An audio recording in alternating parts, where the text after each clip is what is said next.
بسم اللہ الرحمن الرحیم۔ السلام علیکم۔ سلیمان ایمش نے کہا، میں کوفہ میں گیا، وہاں میرا دوست تھا جس کے ساتھ میرا اٹھنا بیٹھنا تھا۔ شب جمعہ اس کے پاس گیا اور کہا، تم امام حسین علیہ السلام کی زیارت کے بارے میں کیا کہتے ہو؟ اس نے کہا، یہ بدعت ہے اور ہر بدعت گمراہی اور ہر گمراہی والا دوزخ میں ہے۔ یہ سن کر غصے میں اٹھا اور اپنے آپ سے کہا کہ میں سحر کے وقت آؤں گا اور اس کے سامنے امام حسین علیہ السلام کے کچھ فضائل بیان کروں گا۔ اگر اس نے اپنی دشمنی اور عناد پر اصرار کیا تو میں اسے قتل کروں گا۔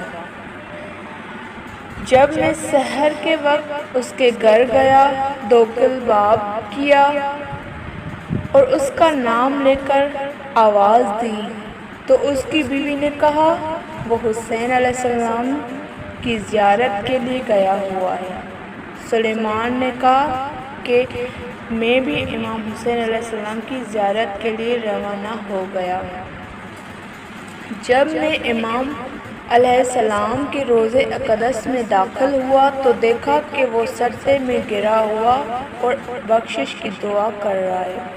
کافی دیر کے بعد اس نے سر سجدے سے اٹھایا تو مجھے اپنے قریب دیکھا۔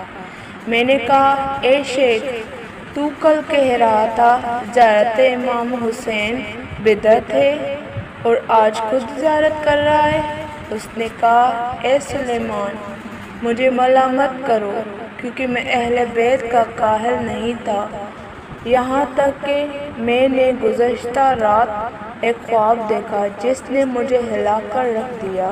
میں نے کہا، تو نے خواب میں کیا دیکھا؟ اس نے کہا، میں نے دیکھا ایک خوبصورت اور باوقار جس کی عظمت و جلالت اور ہیبت و کمال کو میں لفظوں میں بیان نہیں کر سکتا۔ لوگوں کے ایک گروہ نے انہیں چاروں طرف سے گھیر رکھا تھا۔ ان کے قریب ایک سوار تھا جس کے سر پر تاج تھا۔ اس تاج کے 4 رکن تھے۔ میں نے ان کے بعض خادموں سے پوچھا کہ یہ کون ہے؟ انہوں نے کہا، یہ محمد مصطفیٰ صلی اللہ علیہ وآلہ وسلم ہے۔ میں نے پوچھا، یہ دوسرے شخص کون ہے؟ کہا، یہ علی المرتضیٰ علیہ السلام رسول خدا کے وصی ہیں۔ پھر اچانک میں نے ایک ناکہ دیکھا جس کے اوپر نور کا ہودج تھا، جس میں 2 خواتین بیٹھی ہوئی تھیں اور ناکہ زمین اور آسمان کے درمیان پرواز کر رہا تھا۔ میں نے پوچھا، یہ ناکہ کس کا ہے؟ کہا، خدیجہ الکبریٰ اور فاطمۃ الزہرا کا ہے۔ میں نے پوچھا، یہ جوان کون ہے؟ کہا کہ حسن بن علی ہیں۔ پوچھا، کہاں جا رہے ہیں؟ کہا، شہید کربلا امام حسین علیہ السلام کی زیارت کے لیے۔ اس کے بعد میں نے ہودج کا قصہ کیا۔ اچانک دیکھا کہ آسمان سے کاغذ گر رہے ہیں۔ میں نے پوچھا، یہ کاغذ کیسے ہیں؟